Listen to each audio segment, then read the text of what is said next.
পাবদা মাছ। আজকের পাবদা মাছের একটা অন্যরকম রেসিপি বানাবো, পাবদা মাছের রসাই। এই পাবদা মাছের রসাইটা বানাতে গেলে আমি দেখো কড়াইশুঁটি ফ্রোজেন করে রেখেছিলাম, সেই কড়াইশুঁটি নিয়েছি, কড়াইতে তেল দিয়ে কালো জিরে ফোড়ন দিয়েছি, কাঁচা লঙ্কা দিয়েছি আর পেঁয়াজ একটা দিয়েছি, দিয়ে ভালো করে একটু ভেজে নিয়ে তার মধ্যে দিয়েছি আদা রসুন পেস্ট, তারপর দিয়ে দিয়েছি কড়াইশুঁটিটা।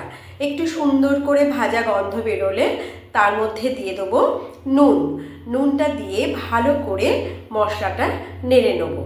এই মশলাটা যখন নাড়ছি তখন তার মধ্যে দিয়ে দেবো একটু হলুদ দিয়ে দেবো, লঙ্কার গুঁড়ো দিয়ে দেবো, যেহেতু আমি কাঁচা লঙ্কা দিয়ে দিয়েছিলাম। আর এদিকে একটা পেস্ট করে রেখেছিলাম সর্ষে, হলুদ আর শুকনো লঙ্কার গুঁড়ো দিয়ে একটা পেস্ট বানিয়ে রেখেছিলাম, সেটা আমি দিয়ে দিলাম। ভালো করে কষিয়ে নিয়ে ওর মধ্যে দিয়ে দেব টমেটো সস একটু পরিমাণ মতো দিয়ে ভালো করে সেটা নেড়ে নিতে হবে। সুন্দর একটা কালার চলে এসেছে দেখো, সুন্দর।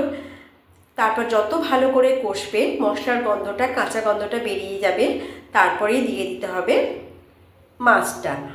মাছটা দিয়ে দেখো মশলার উপর থেকে তেল বেরিয়ে এসেছে। এরপর আস্তে আস্তে পাবদা মাছগুলোকে দিয়ে দিচ্ছি, যেহেতু পাবদা মাছ একটু নরম মাছ হয়, টেস্ট হয় ভীষণ ভালো। একটা করে ওর মধ্যে দিয়ে দিলাম, দিয়ে হালকা করে একটু উল্টে পাল্টে নিতে হবে।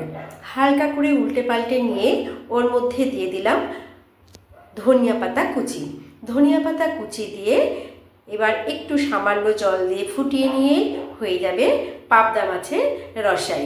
কেমন হয়েছে দেখতে, কেমন হয়েছে একটু জানিও। দেখো ওপর থেকে তেল বেরিয়ে এসেছে, আর যে কোনো তরকারির ওপর থেকে তেল বেরিয়ে আসলে তাহলে সেই রান্নাটা কমপ্লিট হয়ে যায়। কালারটাও খুব সুন্দর চলে এসেছে। ধনিয়া পাতা কুচি দিয়ে নামিয়ে নিলেই হয়ে যাবে পাবদা মাছের রসাই। এইভাবে করে দেখো, ভালো লাগবে।